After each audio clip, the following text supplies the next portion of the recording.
We now call on another awardee, Dr. Hedelito Hedi Trinidad, as Outstanding Civic Servant.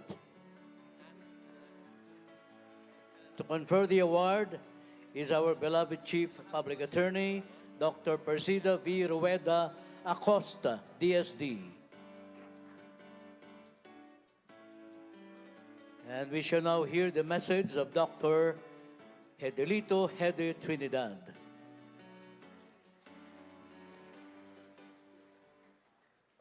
First of all, good afternoon. I was really surprised about this award. But first, I would like to thank our Almighty God for allowing us to gather here. I think this is not a coincidence. I came from California like 2 weeks ago. And when I called Chief Acosta, our dear Chief Acosta, he told me that there is a convention today. And this award actually belongs to her.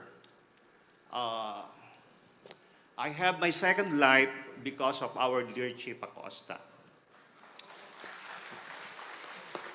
Way back 2003, during the presidential elections, I became very popular.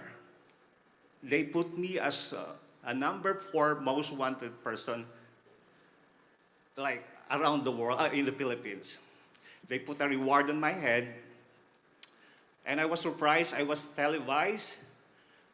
All my friends, family was all scared of what's going on. Imagine, I was like tagged as a most wanted person. Because of that, I was in the US during that time.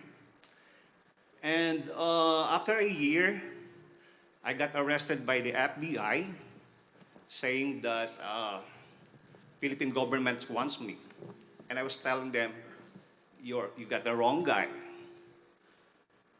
But I was so surprised that I thought their job is to protect and serve, because I feel myself I am the victim. So in short, I got arrested. I was not able to go for identity hearing. When they booked me,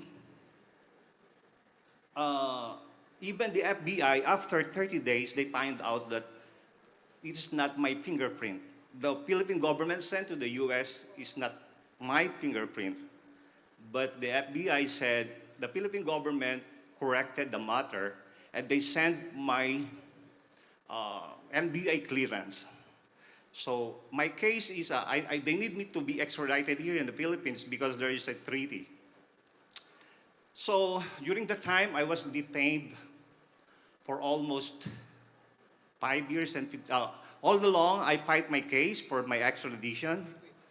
I was so blessed by Almighty to have my lawyers, of course, and the support of our beloved Honorable Chief Acosta and her team.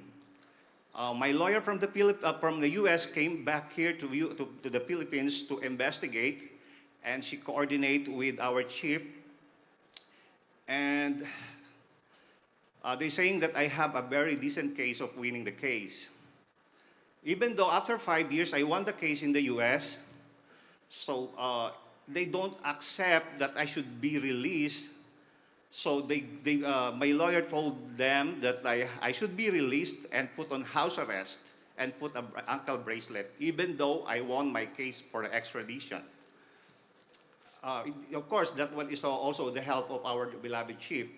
And then when our beloved chief went to the US for some activities, she happened to be to check on me, how I am doing.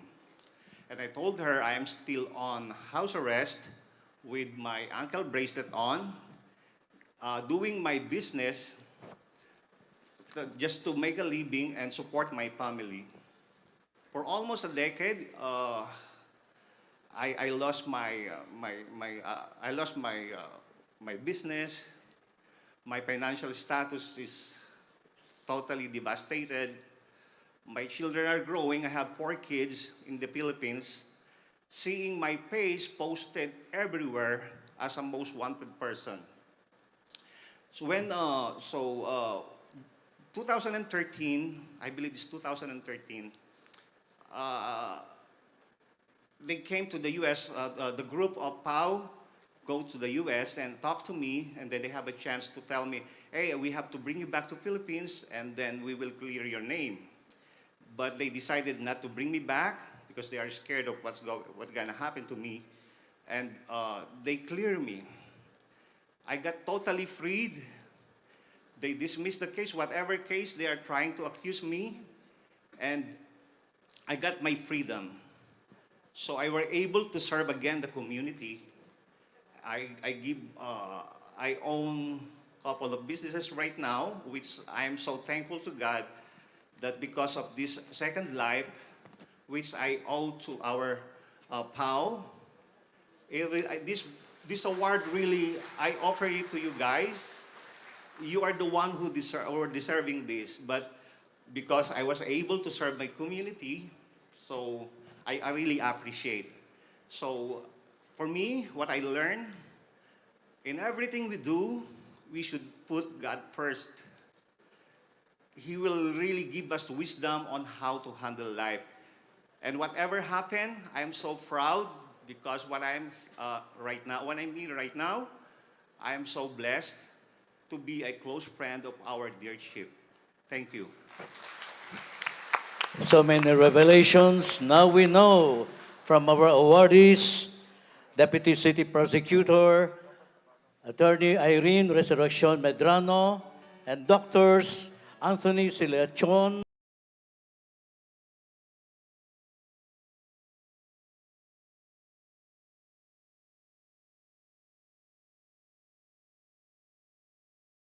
awardee,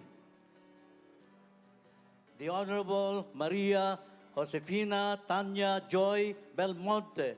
But for this occasion, she will be represented by Councilor, the Honorable Councilor Joseph Joe Visaya, District 5, Quezon City.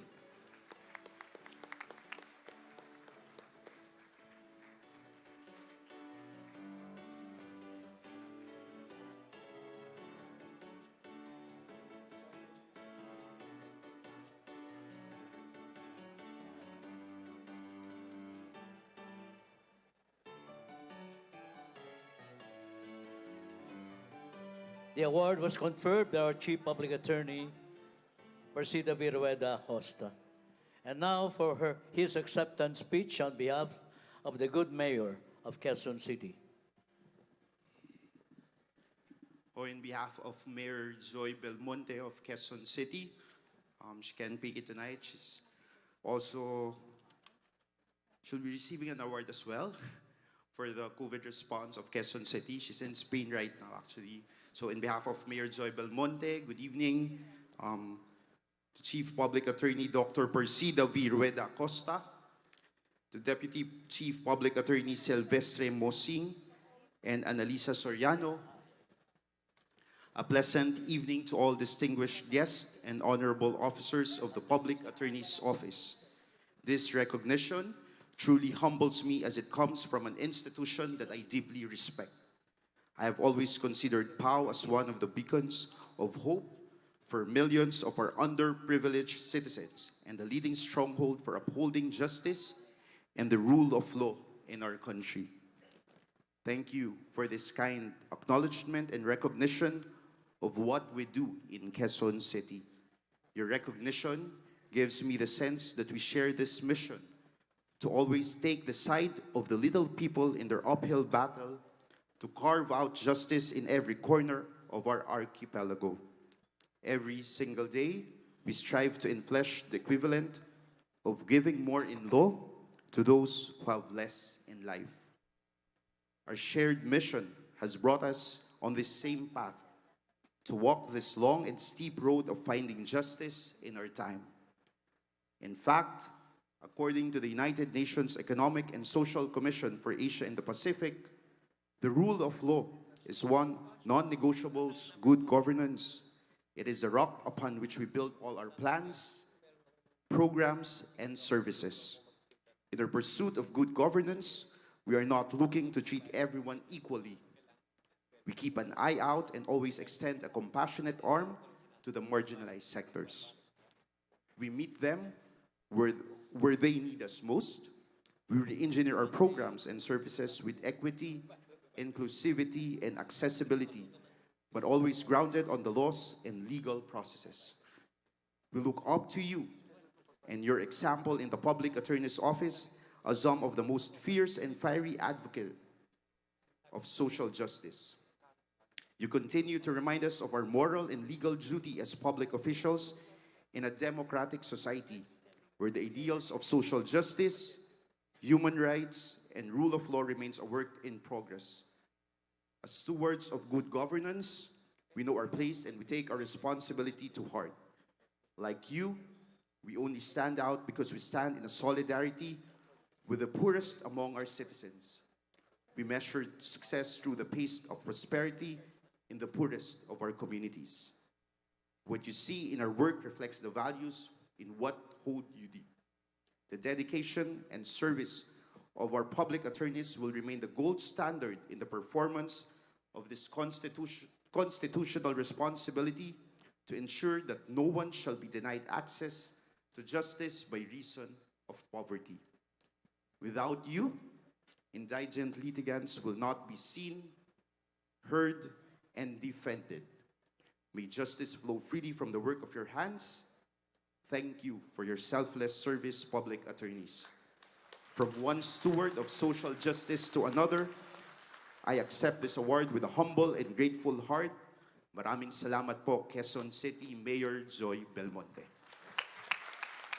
The Honorable Joseph Joe Visaya, Councilor, District 5, Quezon City, representing our awardee, the Honorable Maria Josefina Tanya Joy Belmonte, Mayor, Quezon City. We have another awardee, the Honorable Secretary of the Department of Budget and Management, the Honorable Amena F. Pangandaman. But for this occasion, she will be represented by the Honorable Leo Larcia, Undersecretary, Department of Budget and Management.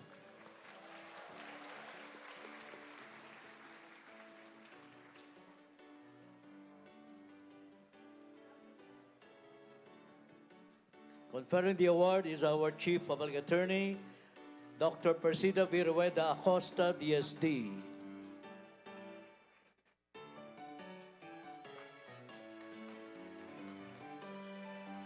And now we shall hear the acceptance message of the Honorable Awardee, Honorable Amena F.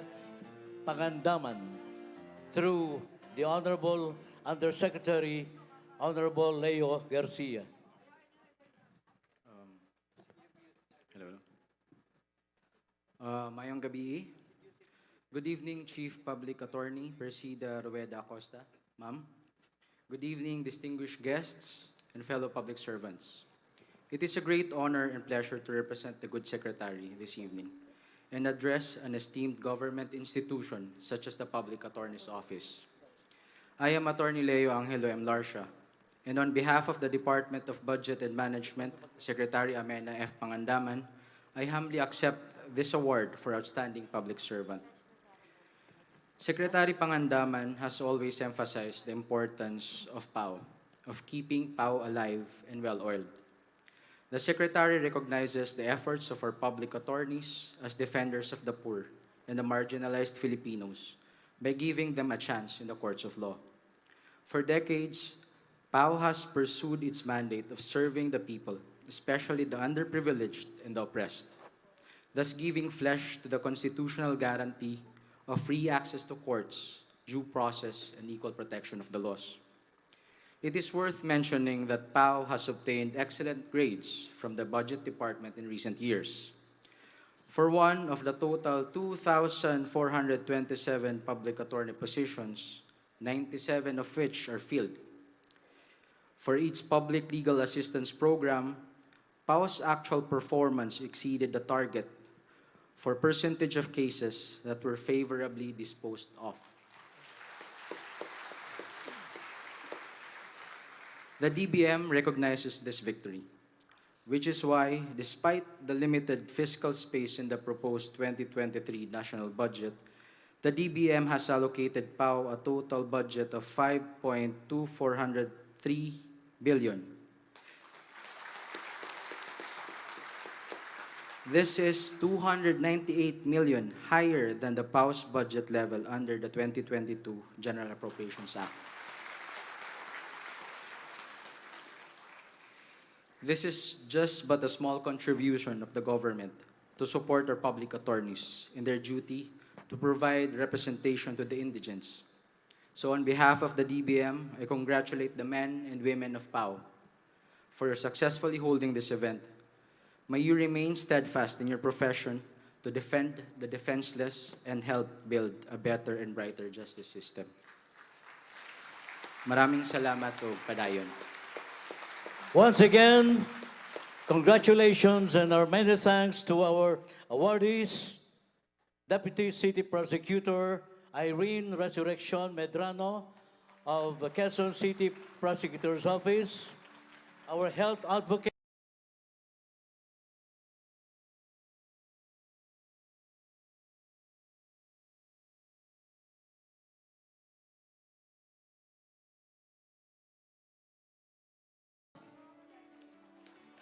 the Honorable Good Mayor of Quezon City, Honorable Maria Josefina Tanya Joy Belmonte, represented by Councilor the Honorable Joseph Joe Visaya, District 5, Quezon City.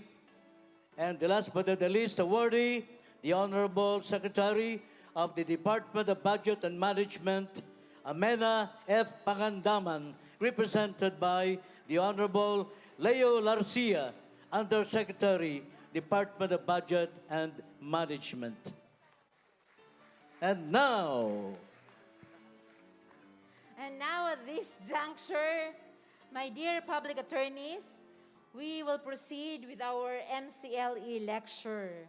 We thank you for your admirable patience and understanding. We're almost done, so we're hanging on. Having said this, let us now draw our full attention to our next MCLE speaker. Currently presiding judge at Branch 223 Regional Trial Court, Quezon City. She's likewise Professorial Lecturer 1 at the PhilJoc Corps of Professors.